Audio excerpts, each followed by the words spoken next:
नमस्कार साथियों, कैसे हैं आप सभी। आशा करता हूँ आप सभी लोग अच्छे होंगे। जीके से एक और उपयोगी क्लास आप लोगों के लिए, जिसमें रहेंगे टॉप 50 यानी कि टॉप के 50% जो कि एमसीक्यू मोड में रहेंगे। मल्टीपल चॉइस क्वेश्चन जैसे एग्ज़ाम में आते हैं उसी टाइप से। तो आपको वीडियो को फुल वॉच करना है, अंत तक देखना है, ठीक है ना। तो इससे आपको बेनिफिट ज़रूर मिलेगा। एग्ज़ाम में क्वेश्चन फंस सकता है। जिस भी एग्ज़ाम की तैयारी आप लोग कर रहे हैं, एमटीएस वाले हैं, सीजीएल वाले हैं, या एसएससी जीडी वाले हैं, यूपी पुलिस वाले हैं, किसी भी एग्ज़ाम वाले क्यों ना हैं, ये 50 सवाल बेशकीमती साबित होंगे। देखिए, सबसे पहला सवाल है, प्राचीन भारतीय भौगोलिक मान्यता के अनुसार भारतवर्ष किस द्वीप का अंग है।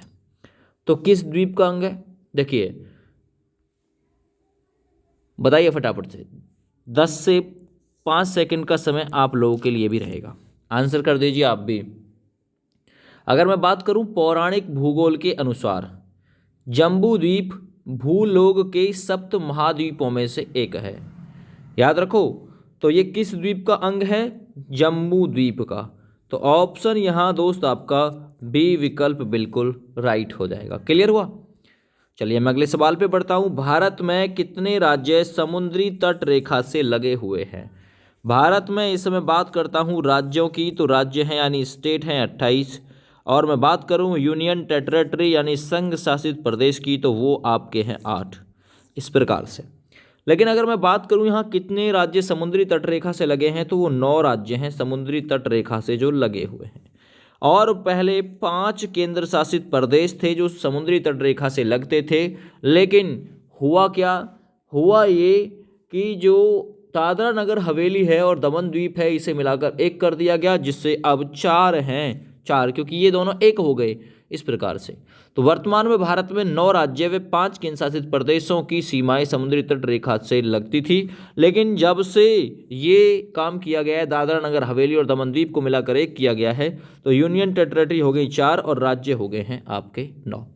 अब ये 9 राज्य कर्नाटक, महाराष्ट्र, गोवा, केरल, तमिलनाडु, आंध्र प्रदेश, उड़ीसा और पश्चिम बंगाल हैं। केंद्र शासित प्रदेशों की बात करूं, पुदुचेरी, लक्षद्वीप है ना, अंडमान निकोबार द्वीप समूह, दादरा नगर हवेली और दमन द्वीप दोनों एक हैं। तो इस प्रकार से 4 हैं। आगे बढ़ते हैं। भारत और पाकिस्तान के बीच अंतर्राष्ट्रीय सीमा किसके द्वारा सीमांकित की गई थी। देखिए, बात थी 17 अगस्त की, स्वतंत्रता से 2 दिन पश्चात 17 अगस्त 1947 को सर हेनरी रैडक्लिफ के द्वारा ये जो रेखा है वो खींची गई थी। रैडक्लिफ रेखा इसका नाम है। भारत चीन के बीच खींची गई थी 1914 में, आपको पता होगा ये लाइन है ना, मैकमोहन रेखा। तो आप लोग इससे याद रखिएगा, रैडक्लिफ लाइन है जो भारत और पाकिस्तान के मध्य स्थित है। सवाल नंबर 4 है, निम्नलिखित में से कौन सा द्वीप भारत और श्रीलंका के मध्य स्थित है। कौन सा द्वीप है, तो देखिए भारत के प्रायद्वीपीय भाग और श्रीलंका के मध्य स्थित एक द्वीप है जिसका नाम है रामेश्वरम, जो कि ये जो द्वीप है भारत का हिस्सा है और इसका प्रशासन तमिलनाडु राज्य के रामनाथपुरम जिले के अधीन आता है। रामेश्वरम नामक हिंदू तीर्थ स्थान इसी द्वीप पर स्थित है ना। कौन से, रामेश्वर द्वीप पे। कौन सा, रामेश्वरम नामक हिंदू तीर्थ स्थान है जो कि यही है रामेश्वरम में। तो ऑप्शन दोस्त इस प्रकार से डी सही है। सवाल नंबर 5 को करते हैं। विश्व के 2.4% क्षेत्रफल में भारत विश्व की कितने प्रतिशत जनसंख्या का पोषण करता है। देखिए, जनसंख्या के मामले में तो भारत प्रथम नंबर पे चल रहा है और लगभग 2.4% क्षेत्रफल में भारत जो जनसंख्या रखता है वो 17.5% जनसंख्या का पोषण करता है। ये आप लोग याद रखिएगा, इंपॉर्टेंट है, ठीक है। अगले सवाल पे बढ़ जाइए। किस आधुनिक भारतीय राज्य में कोंकण है ना और यहाँ मराठवाड़ा और विदर्भ के क्षेत्र स्थित हैं। तो कहाँ पर है ये कोंकण है ना, मराठवाड़ा और विदर्भ नाम के क्षेत्र। अगर आपको पता है तो बिल्कुल इस सवाल का कमेंट करिए। तो देखिए, सही आंसर है वो है महाराष्ट्र। ऑप्शन यहाँ बी सही है। महाराष्ट्र भारत का एक राज्य है जो भारत के दक्षिण मध्य में स्थित है। इसकी गिनती भारत के सबसे धनी एवं समृद्ध राज्यों में की जाती है। 1956 में 1956 में राज्य पुनर्गठन अधिनियम, भाषाई तर्ज पर भारतीय राज्यों को पुनर्गठित किया गया और मुंबई प्रेसिडेंसी राज्य मध्य प्रांत और बरार के तत्कालीन हैदराबाद राज्य और विदर्भ क्षेत्र से मराठवाड़ा यानी औरंगाबाद डिवीजन के मुख्य रूप से मराठी भाषी क्षेत्र के अलावा, है ना, इसको और भी बढ़ा दिया गया। इसके अलावा मुंबई राज्य दक्षिण के भारत में मैसूर को एक, यानी मुंबई राज्य के दक्षिण भाग मैसूर को, है ना, इसमें से कुछ सौंप दिया गया था। छोड़िए इन बातों को, आगे देखिए। अरावली एवं विंध्य श्रृंखलाओं के मध्य कौन सा पठार स्थित है? इंपॉर्टेंट क्वेश्चन है। तो कौन सा पठार स्थित है भाई? तो वो है मालवा का पठार। अरावली जो कि राजस्थान में है, तो अरावली एवं विंध्य श्रृंखलाओं के मध्य ये पठार है मालवा का पठार। ठीक है ना, याद रखना यह एक लावा युक्त पठार है। ठीक है, आगे बढ़ते हैं अगले सवाल पे। निम्नलिखित में से कौन सा युग्म सुमेलित नहीं है? जरा बताइए। कोयली गुजरात, या नागपट्टिनम आंध्र प्रदेश, या नुमालीगढ़ असम, या मनाली तमिलनाडु। तो आप लोग बताइए कौन सा यहाँ सही नहीं। देखिए कोयली गुजरात से संबंधित है बिल्कुल, है ना। गुजरात तेल सोधानार, है ना, या तेल सोधानार भारत के गुजरात राज्य के कोयली में है। ठीक है, आगे नागपट्टिनम तमिलनाडु राज्य में एक लोकसभा निर्वाचन है। तो नागपट्टिनम इसमें से अलग था, क्योंकि नागपट्टिनम क्या है, ये तमिलनाडु राज्य में है। कहाँ पे? तमिलनाडु राज्य में है। दूसरी चीज़, ये लोकसभा निर्वाचन क्षेत्र है। नुमालीगढ़ असम के राज्य में गोलाघाट जिले में स्थित एक शहर का नाम है।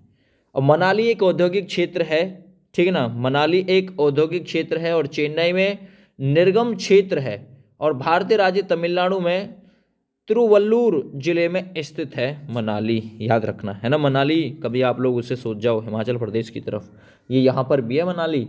आगे देखिए, भारत की कौन सी पर्वत श्रेणी नवीनतम पर्वत श्रेणी है? इंपॉर्टेंट क्वेश्चन है, एग्जामिनर पूछ चुका है इस क्वेश्चन को। नवीनतम पर्वत श्रेणी में आता है हिमालय। ऑप्शन यहाँ आपका भी बिल्कुल सही है। ठीक है,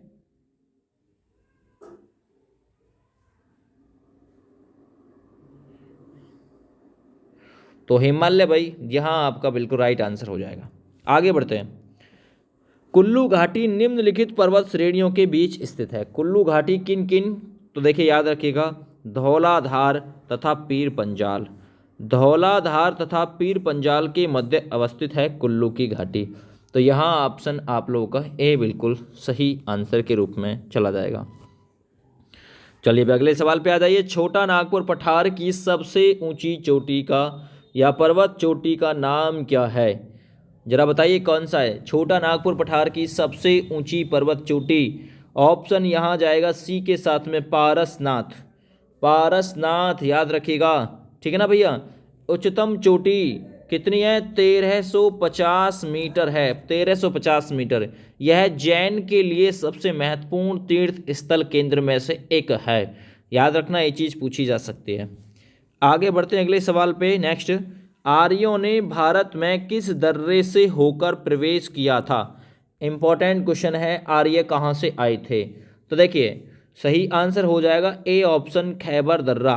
खैबर दर्रा को भारत का प्रवेश द्वार कहा जाता है। इसी प्रवेश द्वार से अफ्रीकी मानव भारत में प्रवेश कर सभ्यता के कई सोपानों को चढ़ता हुआ आज इस स्तर पर पहुंचा है। इसी मार्ग द्वारा पहुंचकर पंजाब में ऋग्वेद की रचना की गई थी। तो आर्यों ने भारत में खैबर दर्रे से प्रवेश किया था। अगला, बुर्जिल तथा जोजिला दर्रा निम्नलिखित में से किस राज्य में स्थित है? इंपॉर्टेंट क्वेश्चन है ये, बुर्जिल, है ना। तो याद रखना, अब राज्य नहीं है, अब है यूनियन टेरिटरी, संघ शासित प्रदेश। तो बुर्जिल तथा जोजिला दर्रा किस केंद्र शासित प्रदेश में है? आंसर है J&K यानी जम्मू एंड कश्मीर। ठीक है ना, याद रखना ये चीज़। अगले सवाल पे आ जाइए, सवाल नंबर 14। निम्नलिखित नदियों में से कौन एक विनाशक नदी कहलाती है? यानी विनाश करने वाली नदी, है ना, याद रखना।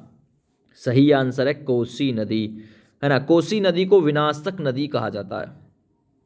यह जो कोसी नदी है दोस्त, ये नेपाल में हिमालय से निकलती है और बिहार में भीमनगर के रास्ते भारत में दाखिल होती है। तो बिहार में, कोसी बिहार में, और कहाँ से, ये नगर का नाम है भीमनगर, जहाँ से भारत में दाखिल होती है। इसमें आने वाली बाढ़ से बिहार में बहुत तबाही होती है, जिसे इस नदी को बिहार का अभिशाप भी कहा जाता है। बिहार का अभिशाप कोसी नदी, बंगाल का शोक दामोदर नदी। निम्नलिखित में से किस नदी को वृद्ध गंगा के नाम से जाना जाता है? एक और क्वेश्चन इंपॉर्टेंट, वृद्ध गंगा यानी बूढ़ी गंगा। तो सही आंसर हो जाएगा निम्नलिखित में से गोदावरी नदी को वृद्ध गंगा के रूप में जाना जाता है। गोदावरी दक्षिण भारत की एक प्रमुख नदी है। यह नदी दूसरी प्रायद्वीपीय नदियों से बड़ी नदी है। इसे दक्षिण की गंगा भी कहा जा सकता है। तो आपसे पूछेगा दक्षिण की गंगा या वृद्ध गंगा, तो दक्षिण की गंगा या वृद्ध गंगा, दोनों का आंसर एक ही होगा, गोदावरी। याद रखना, इसकी उत्पत्ति पश्चिमी घाट में त्र्यंबक पहाड़ी से हुई है। यानी आपसे पूछे कि गोदावरी कहाँ से निकली है, तो दक्षिण भारत में त्र्यंबक पहाड़ी से निकली है गोदावरी, वृद्ध गंगा कहते हैं। अगला, हिमालय काटकर एवं बहकर आने वाली नदी कौन सी है? हिमालय को काटकर निकली है जो बाहर, वो नदी कौन कौन सी हैं जरा बताइए। ब्रह्मपुत्र, सतलज सिंधु गंगा, है ना, ब्रह्मपुत्र सिंधु गंगा, कौन कौन सी नदी हैं वो? तो देखिए भाई, तो सही आंसर हो जाएगा ब्रह्मपुत्र सतलज सिंधु। हिमालय काटकर एवं बहकर आने वाली नदियाँ ब्रह्मपुत्र सतलज सिंधु। अपवाह तंत्र जब विकसित होता है, जब कोई नदी अपने मार्ग में आने वाली भौतिक बाधाओं को काटते हुए अपने पुरानी घाटी में ही प्रवाहित होती है। इस अपवाह प्रतिरूप द्वारा नदियों द्वारा सरित अपहरण का उदाहरण भी प्रस्तुत किया जाता है। हिमालय से निकलने वाली सिंधु, सतलज, ब्रह्मपुत्र, भागीरथी, तीस्ता आदि नदियां पूर्ववर्ती अपवाह प्रतिरूप का निर्माण करती हैं। आगे आते, पंजाब के निर्माण में सबसे महत्वपूर्ण नदी कौन सी है? जो पंजाब के निर्माण में सबसे महत्वपूर्ण नदी रही हो। देखिए, सही आंसर हो जाएगा इसका सिंधु। सिंधु नदी पंजाब के निर्माण में बहुत ही महत्वपूर्ण भूमिका निभाई है इसने। सिंधु की 5 उपनदियां हैं, इनके नाम वितस्ता, चंद्रभागा, इरावती, विपासा एवं सतद्रु है। इनमें सतद्रु सबसे बड़ी उपनदी है, ठीक है ना। तो ये चीज़ आप लोग याद रखिएगा, पंजाब के निर्माण में सबसे महत्वपूर्ण भूमिका सिंधु नदी ने निभाई है। आगे बढ़ते हैं, भागीरथी नदी कहाँ से निकलती है? सवाल नंबर 18। तो जो भागीरथी नदी है दोस्त, ये गोमुख से निकलती है। तो ऑप्शन यहाँ आप लोगों का बी बिल्कुल राइट हो जाएगा। भागीरथी जो नदी है, ठीक है ना, ये कहाँ से निकलती है? गोमुख से निकलती है, ठीक है। तो बी ऑप्शन राइट। अगला सवाल करते हैं नेक्स्ट। टिहरी बांध निम्नलिखित में से किन 2 नदियों पर स्थित है? किन 2 नदियों के संगम पर है टिहरी बांध? तो सही आंसर हो जाएगा भागीरथी व भीलांगना नदी। सही आंसर है भीलांगना। उत्तर भारत के उत्तराखंड राज्य की एक नदी है, और इसके और भागीरथी नदी के संगम पर टिहरी जो परियोजना है वो बनाई गई है। इस परियोजना की कल्पना 1953 में की गई थी, और ये जो पूरी हुई थी परिकल्पना 1953 में, 2007 में ये टिहरी जो बांध परिकल्पना है वो कंप्लीट हुई थी। ये भागीरथी और भीलांगना नदी पर स्थित है। आप लोग लगाएंगे भागीरथी अलकनंदा, गलत हो जाएगा। आगे, उमिया झील किस राज्य में स्थित है? उमिया झील किस राज्य में है? तो याद रखना, जो उमिया झील है भारत के पूर्वोत्तर राज्य मेघालय की राजधानी शिलांग में है उमिया झील। तो यहाँ आपका राइट आंसर है सी। सवाल नंबर 21 करेंगे, निम्नलिखित में से कौन भारत के लेक डिस्ट्रिक्ट्स के रूप में जाना जाता है? लेक डिस्ट्रिक्ट यानी झीलों के जिले के रूप में। कौन सा? डिस्ट्रिक्ट मीन्स होता है जिला, तो झीलों, है ना, जहाँ पे सबसे ज़्यादा झील आपको मिलेंगी देखने के लिए, तो वो हो जाएगा नैनीताल, है ना। नैनीताल भारत के उत्तराखंड राज्य में स्थित भारत का एक सुप्रसिद्ध पर्यटन नगर है। यह नैनीताल जिले का मुख्यालय भी है। कुमाऊं क्षेत्र में नैनीताल जिले का एक विशेष महत्व है, और इसे लेक डिस्ट्रिक्ट्स के रूप में भी जाना जाता है। आगे बढ़ते हैं, निम्नलिखित में से कौन सा युग्म सुमेलित नहीं है? जोग या गौर सप्पा, ये कर्नाटक में जलप्रपात है। यहाँ और ये दे रखा है पापनासम हिमाचल प्रदेश। तो देखिए ये तो सही है, जोग कर्नाटक में, बिल्कुल सही है ये तो, ठीक है ना। और इसमें से अलग है पापनासम हिमाचल प्रदेश। तो ये जो पापनासम जो है ना, ये जो आपका है, ये आपका आंध्र प्रदेश में है। कहाँ पे है? आंध्र प्रदेश में है पापनासम। ये जो जलप्रपात है पापनासम, ये आंध्र प्रदेश में है। धुआंधार जलप्रपात मध्य प्रदेश में, और जो हुंडरू है वो झारखंड में है। तो यहाँ से और भी आपके 3 जलप्रपात कवर हो गए। अगला सवाल, सवाल नंबर 23, तुलबुल परियोजना निम्नलिखित में से किस नदी से संबंधित है? एक और क्वेश्चन इंपॉर्टेंट। तो जो तुलबुल परियोजना है दोस्त, वो झेलम नदी से संबंधित है ना। यह परियोजना जम्मू कश्मीर में वूलर झील के मुहाने पर है ना। याद रखना, भारत ने इसी परियोजना पर 1985 में काम शुरू किया था, ताकि गर्मियों के मौसम में झेलम को नौवहन योग्य बनाया जा सके। ठीक है। अगला सवाल, उत्तर प्रदेश में रानी लक्ष्मीबाई बांध परियोजना किस नदी पर निर्मित है? तो किस नदी पर निर्मित है रानी लक्ष्मीबाई बांध परियोजना? तो यह बेतवा नदी। ऑप्शन यहाँ आपका बी बिल्कुल राइट हो जाएगा। यह उत्तर प्रदेश की एक, है ना, यह उत्तर प्रदेश की एक नदी है। झांसी जिले में बेतवा नदी पर माता टीला बांध निर्मित है। याद रखना, माता टीला बांध से गुरसराय और मंदर नामक 2 नहरें निकलती हैं, जो हमीरपुर और जालौन जिले की लगभग 2.64 लाख एकड़ भूमि सींचती हैं। ठीक है ना, ये याद रखना। तो उत्तर प्रदेश में रानी लक्ष्मीबाई बांध परियोजना किस नदी पर? बेतवा नदी पर स्थित है। आगे बढ़िए, भारत के उत्तर पश्चिम भाग में शीतकालीन वर्षा का कारण क्या है? शीतकालीन वर्षा का कारण क्या है? तो याद रखना, उसका कारण है पश्चिमी विक्षोभ, है ना, पश्चिमी विक्षोभ। ऑप्शन यहाँ आपका सी राइट हो जाएगा। ठीक है। अगला सवाल करते हैं, सवाल नंबर 26, भारतीय उपमहाद्वीप पर ग्रीष्म ऋतु में उच्च तापमान एवं निम्न दाब हिंद महासागर में वायु का कर्षण करते हैं, जिसके कारण प्रभावित होती है। तो जिसके कारण क्या प्रभावित होती है? ठीक है ना। तो याद रखना, ये प्रभावित होती है दक्षिण पश्चिम मानसून। तो भारतीय उपमहाद्वीप पर ग्रीष्म ऋतु में उच्च तापमान एवं निम्न दाब होता है ना, हिंद महासागर में वायु का कर्षण करते हैं, जिसके कारण प्रभावित होता है दक्षिण पश्चिम मानसून। आगे, राष्ट्रीय पर्यावरण शोध संस्थान NERI कहाँ पर स्थित है? तो NERI ये कहाँ पे स्थित है? इंपॉर्टेंट क्वेश्चन है। ठीक है ना। राष्ट्रीय पर्यावरण अभियांत्रिकी अनुसंधान संस्थान NERI, वैसे इसकी पूरी जो फुल फॉर्म है NEERI है। ठीक है ना, याद रखना। तो ये पर्यावरण शोध संस्थान कहाँ है? तो राष्ट्रीय पर्यावरण शोध संस्थान ये नागपुर में है। नागपुर, ठीक है ना, बिल्कुल सही आंसर है। यह पर्यावरण विज्ञान एवं इंजीनियरिंग से संबंधित है, शोध संस्थान जो है। आगे, भारत के निम्न राज्यों में से किसमें सागौन का वन पाया जाता है? सागौन के वन कहाँ पर पाए जाते हैं? कौन सा राज्य है? तो सही आंसर हो जाएगा, वनों का राज्य कहते हैं MP मध्य प्रदेश को। मध्य प्रदेश में ही सागौन के जो वन हैं वो आपको देखने के लिए मिलेंगे। मध्य प्रदेश की राजधानी की बात करूं तो भोपाल मध्य प्रदेश की राजधानी का नाम है। अगले सवाल पर आ जाते हैं, भारत में प्रमुख वनस्पति कौन सी है? सवाल नंबर 29, भारत में प्रमुख वनस्पति, तो सही आंसर हो जाएगा पतझड़ वन भारत की प्रमुख वनस्पतियों में से एक है। ए विकल्प ही इस सवाल में दोस्त राइट आंसर के रूप में याद हो जाएगा आपको।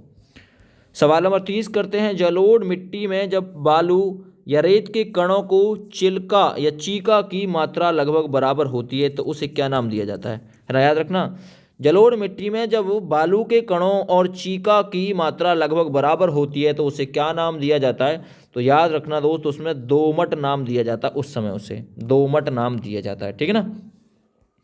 सवाल नंबर 31 करते हैं। सवाल नंबर 31 है, भारत में निम्नलिखित में से कौन मृदा समूह, है ना, लोहे का अतिरेक होने के कारण अनउर्वर होता जा रहा है? अर्थात जो उपजाऊ है उसकी जो मात्रा है वो कम होती जा रही है।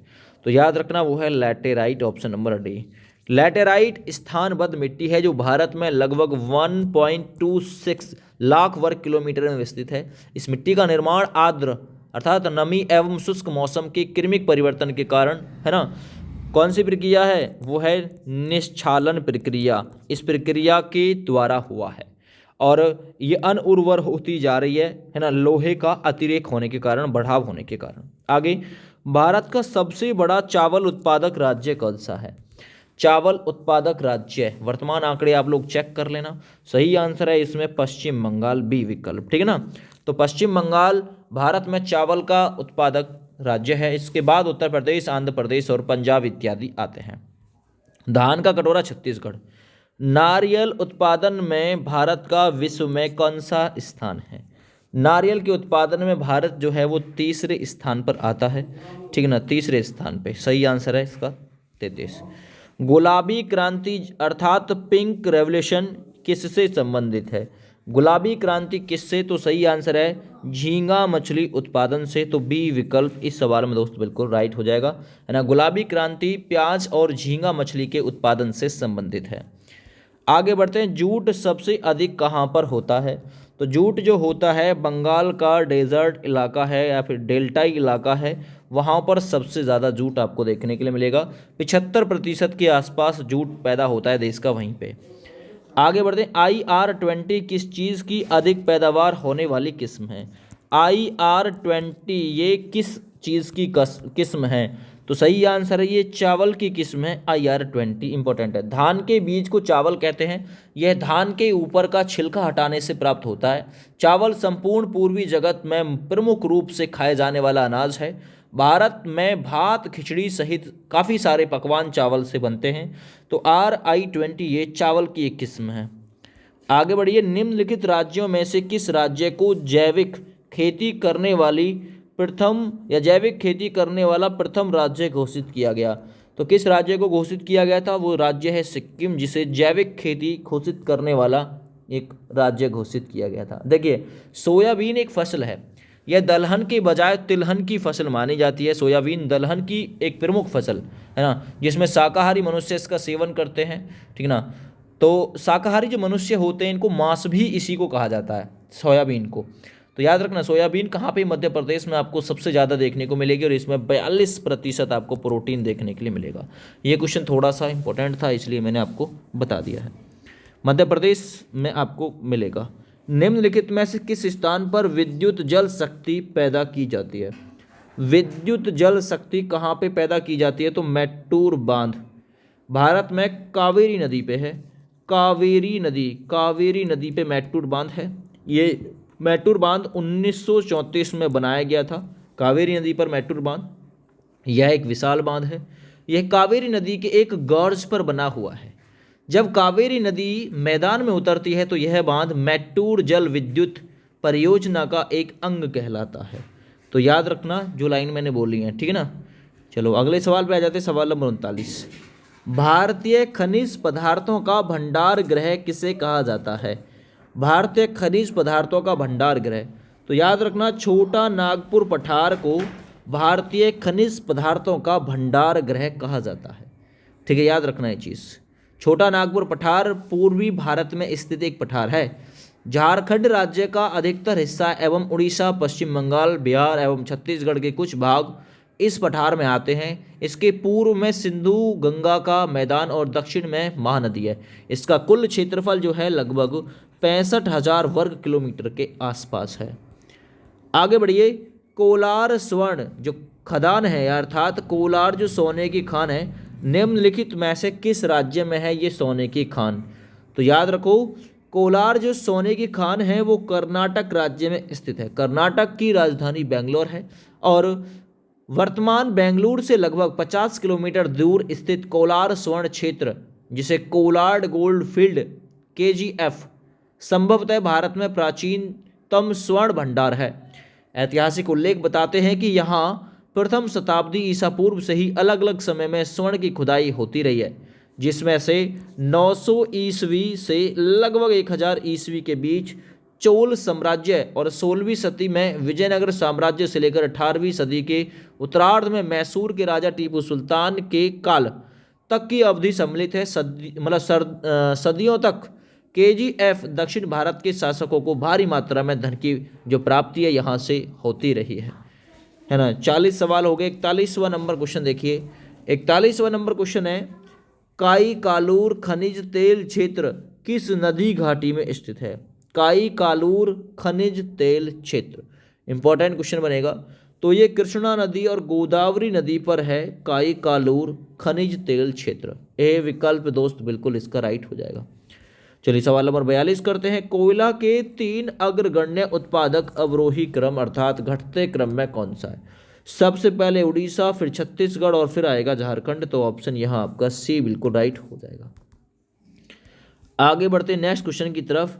भारत में इस्पात कारखानों का कौन सा समूह स्वतंत्रता के पश्चात बनाया गया? तो देखिए, स्वतंत्रता के पश्चात बनाया गया था भिलाई, दुर्गापुर और राउरकेला। भिलाई, दुर्गापुर और राउरकेला। वर्तमान में चल रहे इस्पात कारखानों में जमशेदपुर स्थित टाटा के कारखाने और बरनपुर स्थित सेल के कारखानों को छोड़ के सभी बड़े इस्पात कारखाने स्वतंत्रता के पश्चात ही बनाए गए थे। अगला, भारी मशीन प्लांट कहाँ पे स्थित है? भारी मशीन यानी हैवी वाला, तो याद रखना जिसे हम लोग HECL नाम देते हैं, heavy engineering corporation limited, HECL। तो देखिए ये कहाँ पे है? झारखंड की राजधानी रांची में स्थित है। तो डी विकल्प बिल्कुल इस सवाल में राइट हो जाएगा। ये जो HECL है, इसका निर्माण जो हुआ था 1958 में हुआ था। भारत के सबसे बड़े एकीकृत इंजीनियरिंग के रूप में ये विकसित है। ठीक है, याद रखो ये चीज़। आगे बढ़ते हैं। भारत में तेल शोधक कारखाने बहुधा वृद्ध बंदरगाहों के समीप स्थित है। क्यों स्थित है ये, है ना, कारखाने बहुधा वृद्ध बंदरगाहों के समीप? तो बंदरगाहों के समीप क्यों? क्योंकि आयातित कच्चे माल पर निर्भरता, है ना, क्योंकि कच्चा माल होगा उसी, है ना, तो ये इसलिए जो बंदरगाह हैं वहीं पे कच्चा माल उतरता है, ज़्यादा मतलब पैसा बर्बाद ना हो, इसलिए इनको बंदरगाहों के समीप ही विकसित किया गया है। आगे बढ़िए। भारत में निम्नलिखित राज्यों में से कौन सा एक नमक का अग्रणी राज्य है? जहां सबसे ज़्यादा नमक आपको देखने के लिए मिलेगा तो वह है गुजरात राज्य है। गुजरात, याद रखना, भारत में नमक का सबसे ज़्यादा उत्पादन गुजरात में ही किया जाता है। भारत विश्व का तीसरा सबसे बड़ा नमक उत्पादक देश है। गुजरात की सीमा समुद्र तट रेखा से लगती है, इसलिए यहाँ से सबसे ज़्यादा नमक प्राप्त किया जाता है। देशों में सड़कों की कुल लंबाई में राष्ट्रीय राजमार्गों का योगदान लगभग कितना है? तो लगभग 1.98% के आसपास है। ठीक है ना। आगे बढ़ते हैं। भारत में प्रथम रेलवे लाइन किसके शासनकाल में बिछाई गई थी? इंपॉर्टेंट लाइन है। तो ये लॉर्ड डलहौजी का शासनकाल था। रेल तार और डाक, इसी का आविष्कार लॉर्ड डलहौजी के काल में किया गया था। ठीक है, तो इंपॉर्टेंट क्वेश्चन है ये वाला। सवाल नंबर 49 देखिए, भारत की प्रथम विद्युत संचालित रेल का नाम क्या है? तो जो सबसे पहले चली थी, देखिए 1 जून 1930 का दिन भारत रेल के इतिहास में एक बड़ा विशेष स्थान रखता है, जब तत्कालीन ग्रेट इंडियन, है ना, पेनिनसुला रेलवे, जो कि अब GIPR मध्य रेलवे में आता है, भारत की पहली डिलक्स रेलगाड़ी डेक्कन क्वीन, कौन सी थी? डेक्कन क्वीन, यहाँ से इसे हरी झंडी दिखाकर रवाना किया गया था। और भारत की वाणिज्यिक राजधानी मुंबई, जो कि वर्तमान में मुंबई है ना, से महाराष्ट्र की सांस्कृतिक राजधानी पूना, जो कि ये पुणे है, तो इसके मध्य ये रवाना की गई थी। इस रेलगाड़ी का संचालन इन दोनों शहरों के बीच होना निर्धारित हुआ था। यह पहली लंबी दूरी की रेलगाड़ी थी जिसे विद्युत शक्ति चालित इंजन खींचता था। तो राइट आंसर रहेगा आपको ए विकल्प, और ये लगभग 1921 के आसपास की बात है। सॉरी, इसे आप लोग देख लीजिएगा, क्योंकि रेल जो चली थी बिजली वाली वो कब चली थी, ठीक है ना, इसे चेक कर लीजिएगा। एयर इंडिया का मुख्यालय कहाँ पे है? 50वां नंबर सवाल।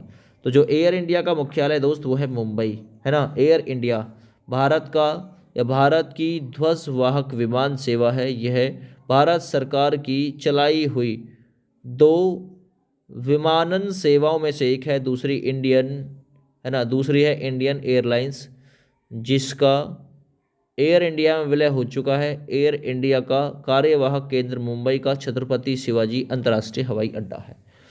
तो भाई 50 सवाल आप लोगों के कंप्लीट हो गए। इस वीडियो को ज़्यादा से ज़्यादा शेयर कर दीजिएगा। थैंक यू, बाय बाय, जय हिंद।